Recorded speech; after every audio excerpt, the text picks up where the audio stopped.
After I left that broke little backwater town, I drove straight out to the outskirts. I knew what I had, this old industrial-grade motor. To most folks it was just scrap metal, but in the hands of someone who actually knew farming, that thing was a lifesaver. I drove around the outskirts for 3 whole days, and finally locked in on a huge stretch of barren land, over 100 acres, dirt cheap. And the reason was simple. The water table was way too deep.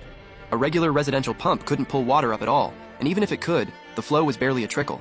Nowhere near enough to irrigate 100 acres. Every farmer who tried to work this land before ran into the same water problem, lost everything, and walked away with their tail between their legs. Me? I didn't care. First thing I did after signing the lease was hire a drilling crew to sink a deep well. Then I mounted that greasy old copper motor solid onto its base. The moment I flipped the switch, that motor let out this deep, powerful rumble, like a beast waking up from a long sleep. Then a column of water as thick as a grown man's arm exploded up from dozens of meters underground. Water problem solved. Everything else fell into place.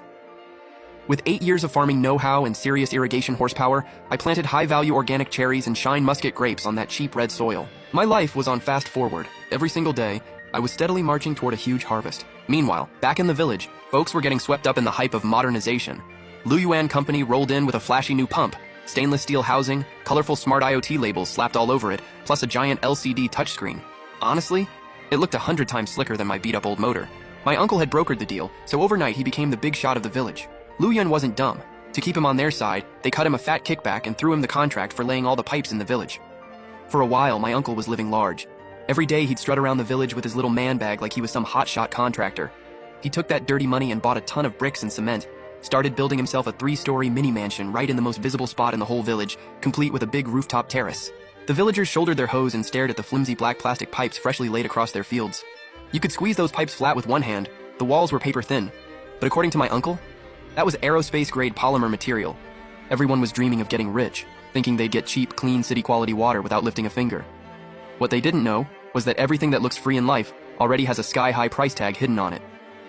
The dream shattered the day the first water bill came due. It was late May, peak season for fruit trees flowering and setting fruit, so water demand was at its highest. Lu Yuan's billing guy dragged a table out and plopped himself down in the village committee courtyard, a QR code payment sign standing right next to him. Attention villagers, please come to the village committee as soon as possible to pay this month's water bill and activate your smart IC card, or your irrigation service will be cut off. Old Lady Wang was one of the first to show up, clutching a fistful of crumpled small bills, still wearing that big grin like she was about to get a deal. Hey kid, I got that little plot up on the hillside, just 2 acres.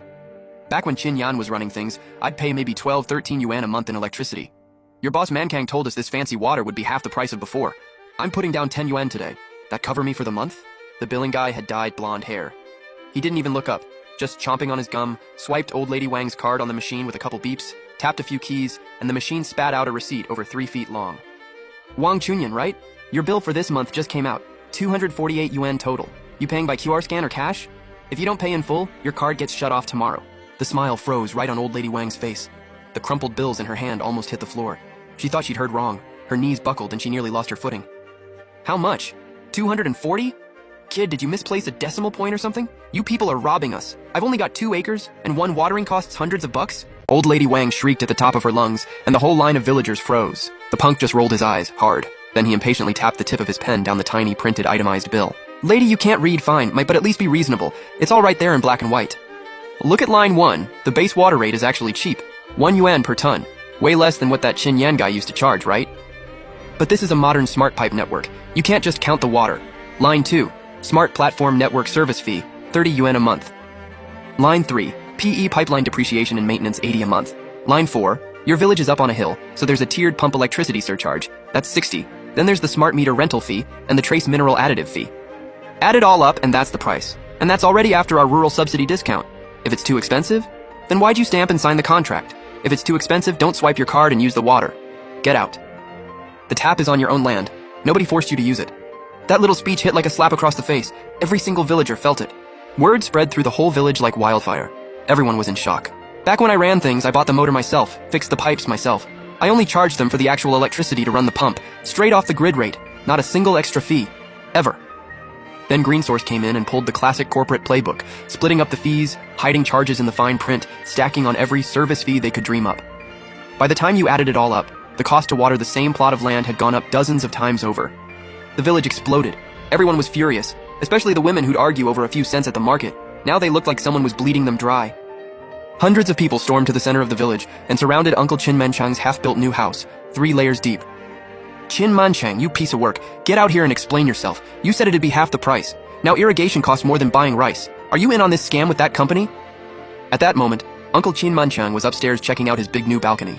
He saw the crowd going off below, straightened his clothes, and walked out trying to look calm and in charge. Deep down, he was sweating. He just found out about the fee structure himself, but he'd already pocketed 50,000 yuan from the company, so he had no choice but to keep the act going. What are you all hollering about, and why are y'all so short-sighted? This is a major company straight from the provincial level. Those stainless steel pumps, all those pipes in the fields, you have any idea how much they put in up front? They gotta recoup their investment, don't they? Why are y'all so fixated on the water bill? You gotta look at the big picture. That water's got nutrients added in. It went through high-tech filtration. That's what investment looks like. Spend a few extra hundred now on water, and come fall, your fruit's gonna be big, shiny, and ready for city supermarkets. An extra 3 to 5 yuan per pound. The water bill's nothing. You'll make it back 10 times over. But if you're too cheap to water your trees, and come harvest your fruit ends up the size of walnuts, that's on you and your small thinking. Uncle's half-truth, half-con speech actually worked. Everyone was still hurting inside, but the pipes were already in the ground. The contract's already signed. There was no way out. The old pump was already gone. I'd hauled it away, and Green Source had capped the well. There was nothing anyone could do. People just had to swallow it.